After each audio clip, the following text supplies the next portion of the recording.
Hey Team Bio, welcome to your final screencast on cellular respiration. Congratulations, you're almost there. This is about the last step in aerobic cellular respiration, electron transport phosphorylation. And before we really talk about what electron transport phosphorylation is, let's return to the overall chemical equation of cellular respiration. You know that you have to start out with C6 H12O6, which is glucose. And you also need some oxygen, which is a gas. And then you take that glucose and oxygen and you basically combust it, you burn it, and you produce CO2, which is also a gas, and H2O, which is a liquid, and some energy in the form of ATP.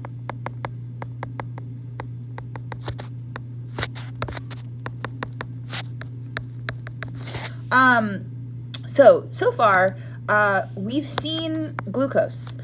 Glucose was the first thing that went into our glycolysis process. We took glucose and we split it in half. We extracted some ATP energy and some NADH, and we also ended with pyruvate. And then pyruvate was serially combusted. So glucose, let's just make a quick note here, it entered glycolysis.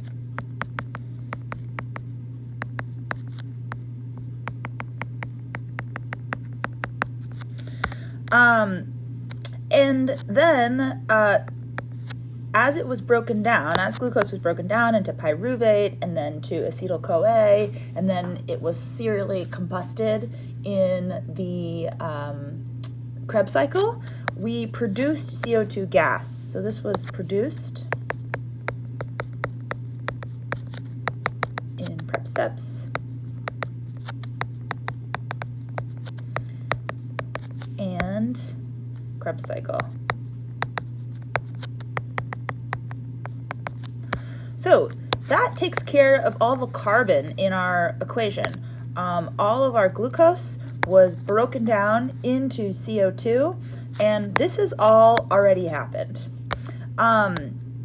What we're waiting to see is where oxygen gas and water come into play.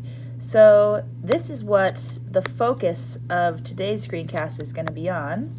How does oxygen get consumed in cellular respiration, and how is water created?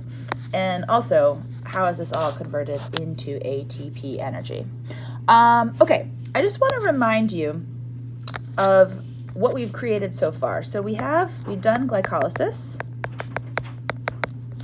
We've talked about the prep steps.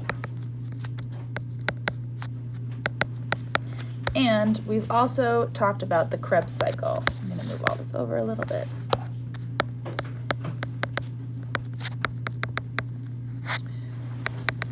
Now, glycolysis was responsible for producing 2 ATP per molecule of glucose and 2 NADH. And the prep steps were responsible for producing 2 NADH. And the Krebs cycle was responsible, per molecule of glucose, remember it rotates twice. Krebs cycle was responsible for making 2 ATP and then 6 NADH and 2 FADH2. 2 should be subscript. Okay, so in addition to talking about how oxygen and water come into play here, we're also going to be investigating the role of NADH and FADH2 in creating ATP energy. Because remember, all of these molecules, they're all holding high energy electrons taken from glucose, or what was once glucose.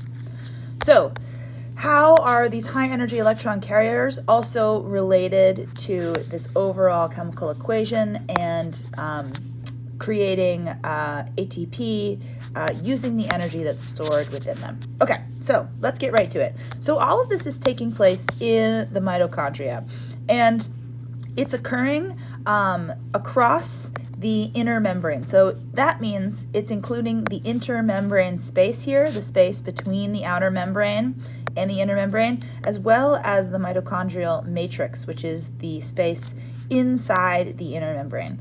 So here's a graphic that's showing us what's going on in electron transport phosphorylation. And just to get you oriented, this is the inner membrane space.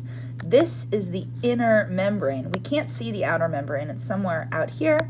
And then this light pink stuff, tan, is the mitochondrial matrix in here. So this is what we care about, the inner membrane. Now, this inner mitochondrial membrane, this is a phospholipid bilayer.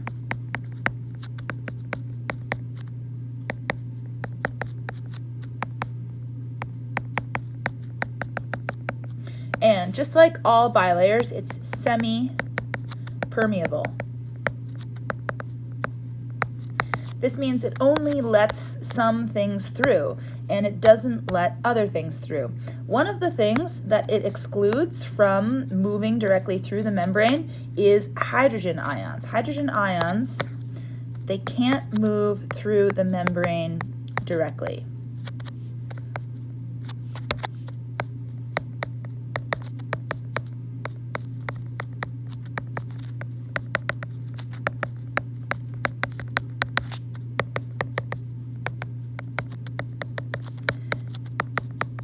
They must go through a protein.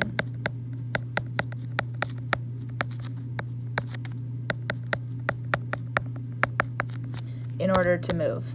So that means that this membrane here can maintain a concentration gradient of any charged ion. And this ion that we care about in this case is hydrogen ions, or protons. Remember, hydrogen is the smallest element. It contains one electron and one proton when it's charged, but when it's in ion form, it's just a single proton. And these protons can't pass through the membrane directly. They need to move through transport proteins, or protein pumps. Okay, so here's what happens.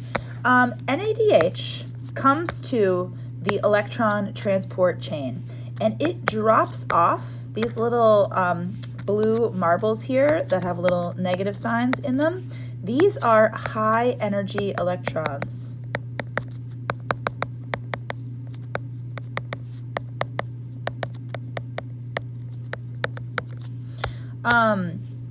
These high energy electrons, NADH drops them off on the first protein pump of the electron transport chain. And this yellow line is indicating to us the path of the electron. So you can see here NADH comes in, it drops off these two little electrons, they become part of the yellow line, and now it becomes NAD+. It's lost its electrons, so it's been oxidized.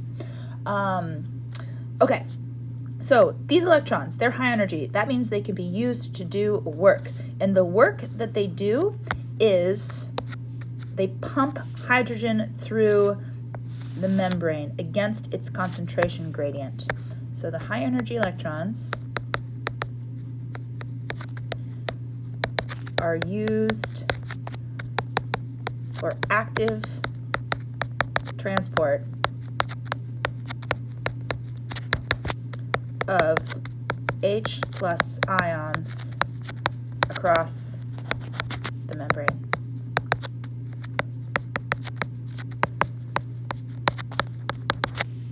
Okay, so NADH has dropped off its high energy electrons. The first thing those high energy electrons are used to do is pump hydrogen ion across the membrane. Then the electrons continue on. and they move. This is a little mobile electron carrier. They start at this protein pump, and then they are transported to the next protein pump in the sequence.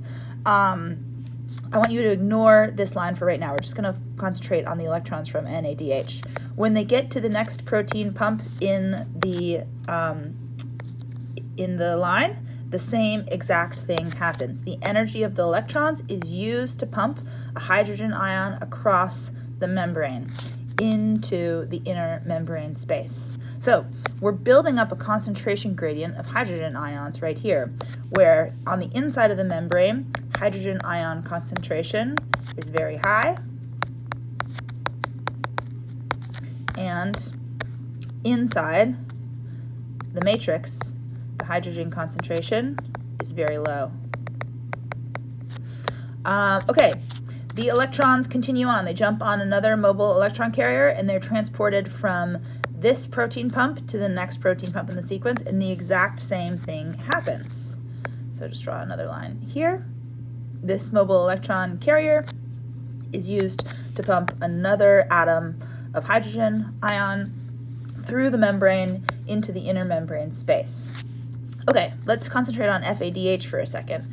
FADH, just like NADH, is bringing high energy electrons to the party. They skip the first pump. They're a little bit lower energy than NADH. They skip the first pump and they hop on the mobile electron carrier, and they're part of the process for the second pump and the third pump. So every NADH that brings electrons ends up pumping 3 hydrogen ions through the membrane, and every FADH that comes to the party is responsible for pumping just 2 hydrogen ions through the party. But they're both contributing to this concentration gradient.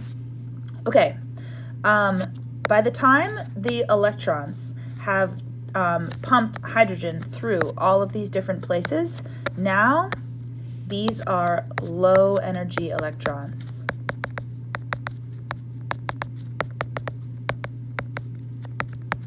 And we have to give them to a molecule that will accept low energy electrons. And the molecule that we give them to is oxygen gas. We call oxygen the final electron acceptor. So oxygen gas, in combination with some hydrogen ions that are in the matrix, are going to bind with these 2 low energy electrons, and they're going to form water.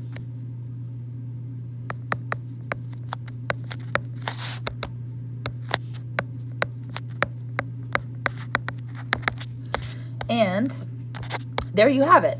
Now we have talked about where oxygen is used. It is the final electron acceptor. And H2O is created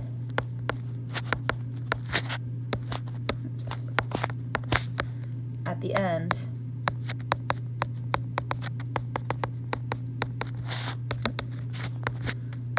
of electron transport chain. Okay, so yeah, the electrons are dumped onto oxygen and a little hydrogen, and they produce water, and that's our final, that completes our overall chemical equation for photosynthesis. Now, in the absence of oxygen, if oxygen is not present to pick up these electrons, the whole system backs up. If there's nowhere for these electrons to go, then the space that they take up on this molecule is full, and so electrons that are right here are stuck, and then electrons that are here are stuck, so electrons that are here are stuck, so then electrons that are here are stuck, so then NADH can't drop off its electrons, and FADH can't drop off its electrons. It's like a big traffic jam if oxygen is not present to pick these up. So that's why this whole system, aerobic cellular respiration, can't take place unless oxygen is here to pick up these final electrons. Okay, the last piece of this whole kind of crazy process is what's happening with this concentration gradient, where hydrogen is really high on this side of the membrane and hydrogen is very low on the other side of the membrane, and you guessed it, that sets us up for chemiosmosis.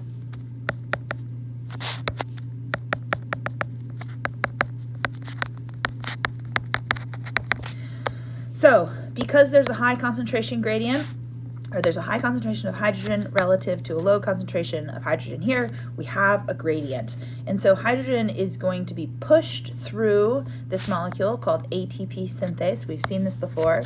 This is going to actually spin the molecule around, and then this energy of motion is going to be used to bind ADP to phosphate and create ATP. So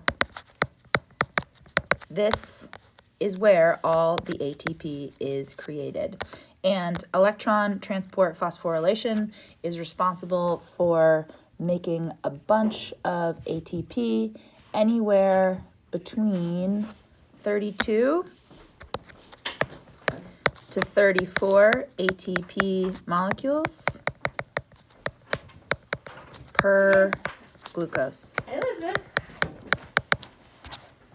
Okay, that's all.